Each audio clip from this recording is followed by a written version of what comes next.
Ļoti līdzīgi spēles rezultāti visu laiku. Jūrmala turējās mums pretī. Kas tad gal galā noteica spēles rezultātu? Pirmais, es gribu apsveikt Jūrmalu, ļoti labi spēlēja. Viņi ne jau par nerespektēšanu, vienkārši viņi cīnījās, viņi vairāk gribēja. Un tas, no kā es vairāk baidījos šodien, jo pēc lielas uzvaras, kā mēs uzvarējām svētdien, komandā iestājusies atslābums ir un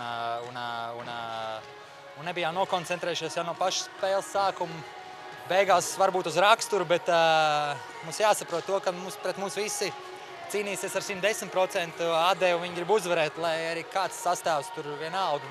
Jūrmā Malači kapājās par 110% par katru centimetru, un principā viņi bija pelnījuši vairāk uzvaru šodien.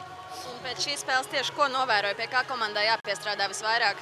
Tas jau noteikti tikai koncentrēšanās faktors ir. Ja tur nespēlē ar 100% atdevu, tad vairāk jau globāli basketbolā tu nevar vinēt ar 70%, jo tagad visi māk spēlēt, visi veido skautings, un nav tikai kontraktā atšķirās tur, visā pasaulē summas, bet reāli, ja tu gribi, tad tu vari to izdarīt. Nav tur meistarības līmenis baigais vairāk atšķirīgs.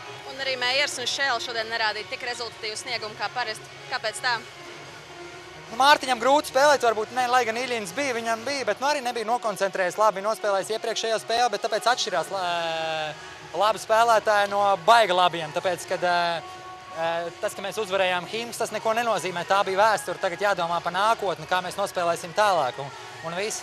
Bet tomēr tev izdevās sakoncentrēties, tev 18 punktu un 5 rezultīvas piespēles. Kā tad izdevās? Arī tas daudz met garām, bet kaut kam bija jāuzņemās šodien. Redzēju, ka neviens tādu pasīvu, tādu miegaini. Es centos darīt, lai mēs uzvarētu šo spēli, jo es negribēju zaudēt. Labi, paldies par interviju, apsveicu vēlreiz ar uzvaru. Ienāc Shortcut LV, tur redzēsi.